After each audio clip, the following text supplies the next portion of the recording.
It is time to think about color, and we've got a really simple exercise that we're going to do, looking at our palette, limiting the colors that we have, and then seeing how they can mix together to create beautiful and harmonious mixtures. And it's going to be fun because one of the things that I realize is that color doesn't have to be confusing. It can actually be kind of simple. So let's jump into it and have some fun. So here's my palette. I've got yellow, red, and blue, my three primary colors. And in between my yellow and my red, I can mix my orange. In between my red and my blue, I can mix my violet or purple. And in between my blue and my yellow, I can mix my green. And there will be variations, as one might be more towards blue-green, one might be more towards yellow, and it would be a yellow-green. I can add in white, and I have a lot of variety in here. But it's very nice to know that if you just are mixing between these colors, you can keep track of where those mixes came from. I have black, I have titanium white, and this black could be substituted. Sometimes I might not have black. I might use a different color, and I could create my own blacks. But for simplicity's sake, we're just going to keep the black on there, and that is going to be our darkest value straight out of the tube. Of course, white is our lightest value straight out of the tube. And these colors all fall somewhere in between. And as we do mixes, we'll see if we turned the image to black and white, that you would see the way that it actually can relate to the grayscale values. So if we're trying to create a color in between, of course, very simply, we can just grab an equal amount or something that's close to an equal amount of the two colors, and we can go in between. But what you'll find is that oftentimes one of the colors is stronger than the other color. In this case, the red has it's a stronger tinting color than the yellow. So what you find is that you actually need more yellow than you have red to create an orange that's in between. If you just take an equal amount of red and yellow, it creates something that's more like a red orange. So you can use your brush or you can use a palette knife to do this, because I don't know if everybody has a palette knife. I'm just using my brush right now, but you can see that this mix now is actually pretty close to somewhere right in the middle. That's a pretty good orange. It might have veered a tiny bit towards the yellow now, but it's pretty close to being in the middle. But we put in probably twice as much yellow as we did red. So that's just something to be aware of as you are mixing colors, that each color has a different mixing strength. And so you may need to add more of one color to make up for a weak mixing strength. But that doesn't mean that you can't make the color that you want. It just means you need to be aware and keep paying attention, and don't just fall into some formula. Half and half will always work. It's just not always going to work like that. But you can continue to make these mixes. Grab some blue, grab some red, and we'll create a violet here. Now, sometimes, depending on the red that you have, depending on the blue that you have, the colors will be more vibrant, I guess you could say, and sometimes they'll be less vibrant. Like this right here, this mix, because of this red leans a little bit more towards orange. So you can see it mixed a pretty nice, vibrant orange, but it's going to mix a slightly dirtier purple. But that's okay. We're working within a limited palette, meaning we're only using a handful of colors right here. We've got our primary red, yellow, and blue, and we're mixing all the secondary colors out of those. So this is how you can set up, and you can see I grabbed a little bit more of the yellow again. There's more yellow than blue in this mix, because I'm assuming that it's going to take a little bit more yellow to mix up this green. And that's something pretty close. Again, these can be adjusted more if you want, and sometimes it's more obvious that they need it. But for me, I'm okay with it being somewhere in the middle like that.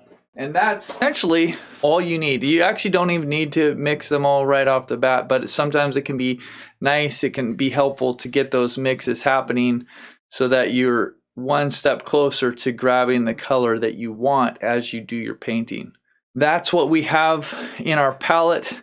And if we want to create a gradation, so let's do the same type of idea that we did with the grays and the blacks and the whites, and we did this. So we know if we want to do the same type of idea, we can just work our way from one color to the other, right? So I could grab this yellow and I could start on this side and I could begin to mix in more red, but essentially it's going to be more of this orange for a little while until I get to something that is directly in the middle, and it's just going to be the orange color here. So I'm getting pretty close to that, halfway in the middle. You can see now I'm going to start mixing in a little bit more red. And this mix will come further down toward the red. You can see it's getting more and more pure as it gets over here, and then finally it'll be just straight red. So you can see how quickly it did change from yellow, which again, probably if I wanted to redo that, I could probably come back and mix a little bit more yellow in to make the gradation a little slower, but that's what happens when we're doing a gradation in color.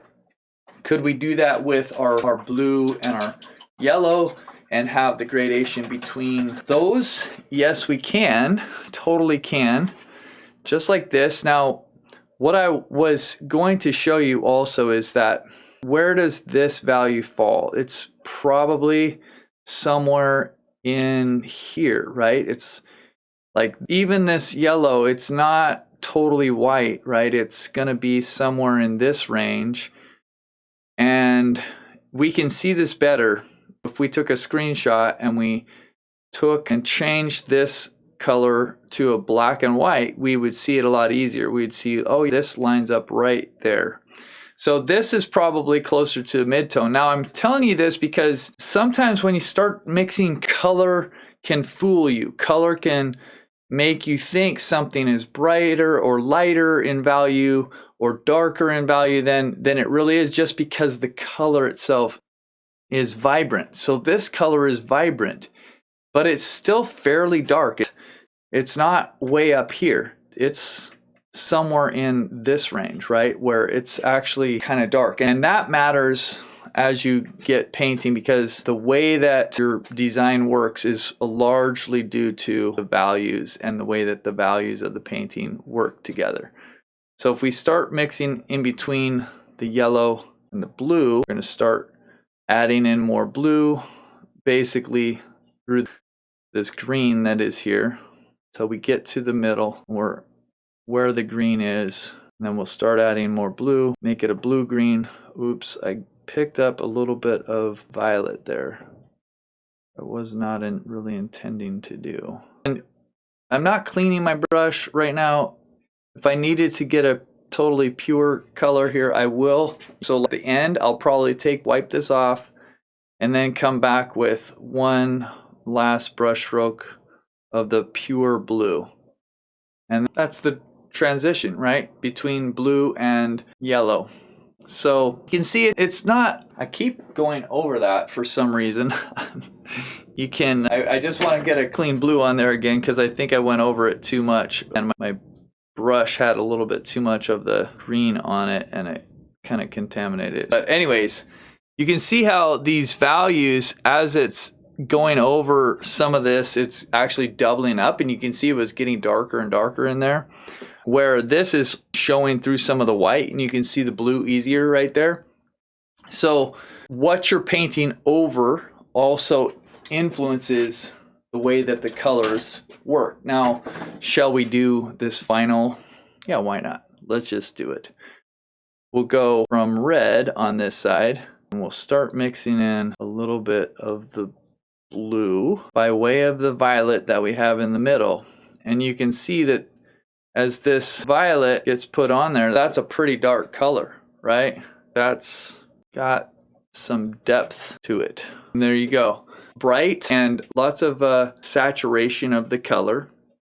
This is pretty saturated too, but this violet in the middle looks mostly just dark. And it's actually, if you could see what I'm looking at, you might notice that it has a brown tone also to it. It's not a very vibrant purple. And that's just because this red, like I said earlier, it leans a little bit more towards orange. It kind of leans this way, and therefore when it mixes with this blue, it's going to make a more muted violet. But what's really great about that is that if I was to add some white to this color here, this is basically the in-between color, it's still going to look violet, but it's going to be just a softer violet. And if I did the same thing and I just kind of worked my way toward these other colors, keeping it a little bit lighter, and to get an in-between color here, I made it a little bit too red. So keeping the value consistent here is the trick, because the white needs to be mixed in to keep it on the lighter side, more of a mid-tone. But you can see how pretty that is. This is straight up, I just mixed white with that, and that does not look colorful at all, but you see it down here and you actually realize, oh, it's not just black or just a dark. When you mix in that white, you can see the color easier. And that's where you get a lot of the beautiful, to me, some of the more beautiful colors is when you start mixing a little bit of white in and you start seeing that as this, I couldn't see all the nuances of that before, but the white can show these beautiful grays that we didn't notice before. So I'm going to try to go the other direction here, trying to get that color of the way, place that it's supposed to be here. And I'll keep adding a little bit more blue in until we're pretty much just white and blue. But you can see, again, to me, these colors become so beautiful. And there's so many variations in here. And this is just a great exercise if you want to learn a little bit about color. You don't have to try with any more colors than your 3 primaries. If you mix a little bit of white in there, you'll get it to be like that. If you mix a little bit of black in there, it also will affect it. It's harder to see, but you can create these beautiful dark colors by mixing in a little bit of black. And what also I love to do is mix in a little bit of white and black, and you'll make this slightly more of a gray, but it's just going to be a beautiful neutral. And it's just fascinating to me. Color is always fascinating. I never get bored of it. It's like you could play with color for the rest of your life, and I feel like you would never run out of something interesting to discover, because it's just so many pieces to it, so many parts to it, and it's just absolutely fascinating. But you can see these are way more gray, but they're still colorful and just absolutely beautiful. So this is magic of learning the simplified limited palette, is that you can create all these colors. And what is so great about it is that they will work together because they're born out of the same family. They're born out of the same red, yellow, and blue. And therefore, they are related. And in your painting, you will realize that they're related, and you'll realize that they all work together. And that's the secret of so many artists, is that why do their paintings work together when other artists, like you look at it and you're like, it's colorful. There's lots of color, but there's something that doesn't really work in the painting. Well, part of it could be that they're using lots and lots of individual colors from tubes.